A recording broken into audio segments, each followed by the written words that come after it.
Today we're talking about serious Facebook ads mistakes that can destroy your work, often without anyone noticing, because of a lack of knowledge. But don't panic. In this video, I'll show you how to avoid these mistakes to get better results. I'm talking about the following mistakes. The buyers are not being excluded from the advertisements. If existing buyers are not excluded, the Facebook algorithm often shows ads to people who have already purchased something. This means that fewer new customers are acquired. But why is Facebook doing this now? Quite simply to show a better ROAS in the dashboard. The ROAS means how much I spend on advertising now and how much I get back then, i.e. return on ad spend. For this reason, companies are simply investing more in advertising without significantly increasing sales, because Facebook is simply picking off buyers who would have bought anyway. My recommendation is to separate ads for new customers and existing customers. Existing customers who have used a product are more likely to be targeted by other types of advertisements than people who are not yet familiar with the product or your company. Of course, this does not only apply to consumer products such as hand cream, but also to any other product, since you can also sell suitable upsells in almost all cases. An existing customer knows the problem and the solution, but a potential new customer does not yet. For this reason, the advertisements are created differently. For example, the advertisement for new customer generation presents the solution to the problem, while the advertisement for existing customers may present a new product or an upsell product. Everyone needs to be addressed differently. In principle, you should not only separate existing customers, but also divide the entire process up to the purchase into individual phases and clearly separate them. This way, you can easily get the maximum potential out of your advertising budget.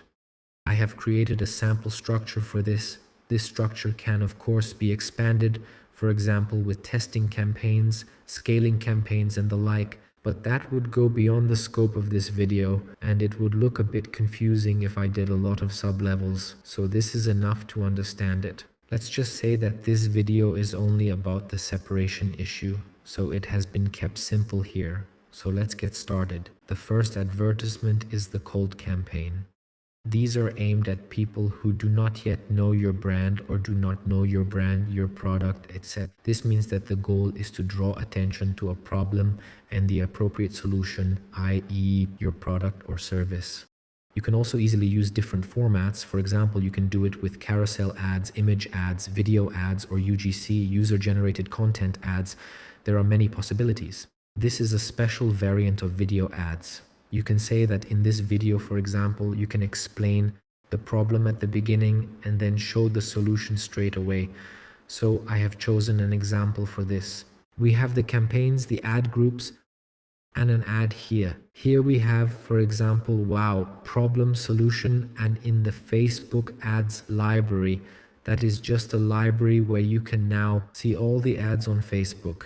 This means that every company that is currently running advertisements on Facebook, so to speak, is here. For example, up here, I can search for the brand, the country, and the like, and then I see all the advertisements here. You can, of course, also set filters here in the top right so that, for example, only the active advertisements should be shown. I have now simply selected an example for you from this ad library so that I can simply show you a sample advertisement. It would then look like this, as we can see here, for example. This is a UGC advertisement. UGC, as I already mentioned, user-generated content. That is just an advertisement which, let's say, looks a bit natural, as we can see, because the aim of the advertisements is to gain trust. And if you look at an advertisement like this as an example, then they are, let's say, very authentic. And the more authentic an advertisement is, the more likely it is that the person will buy. And that would be, for example, an ideal cold advertisement where you simply give tips or communicate advantages for the customer, for example, to simply solve a specific problem. So let's move on to the next phase, which is the warm or re-engagement campaigns. These ads are aimed at people who have already had contact with your brand but have not interacted much further, or rather have not spent so much time on it. This can be, for example, when the person sees the ad, maybe likes it, maybe comments, but now doesn't go to the website, put something in the shopping cart, or maybe doesn't buy something. Here you can use the following type of advertisements. For example, because people have not thought about it that deeply, you can then create an advertisement that shows a solution to the problem, maybe with a little more focus on the solution, or you can just take this ad that I'm pointing to and perhaps present a different perspective. But the small but subtle difference here is that we also have testimonial ads, for example. This could, for example, look like this. For example, we have a review here, which can also be a customer review, as we can see here. In order to simply generate more social proof, more trust, i.e. you can simply let your creativity run free. Marketing is creativity. And look what feedback you received from the customer, for example. Then we move on to the third stage, which is the hot area. So here, as we can see, or in other words, retargeting. Here you address people who have already been to your website or who have, for example, put the product in their shopping cart but have not yet completed the purchase. There are, of course, different reasons why a person, even though the product is perfect, has not bought it. And one of these reasons can be that perhaps the shipping costs are too high or the person is still undecided.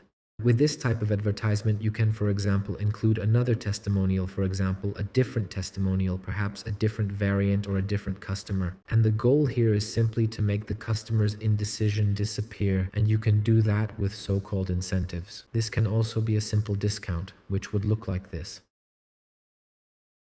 Here, for example, we have that you can save 15% if you buy this bundle, or you can also use a normal discount code to simply get that person to make a purchase. These little extras can often make the crucial difference and motivate undecided customers to make a purchase. Last but not least, we have the hot retargeting campaign.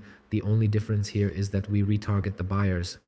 You can do this, for example, by simply displaying new products or giving a discount code for the second order.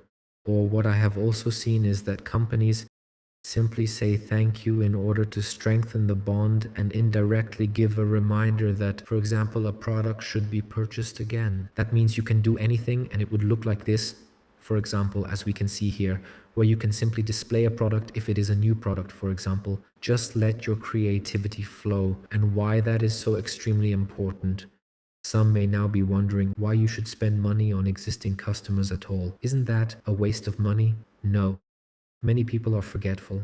Customers often do not remember where they bought the product, especially if it was months ago, for example. Or these customers can be intercepted by competitors because they are probably also running advertisements, which means you then lose this customer to your competitor.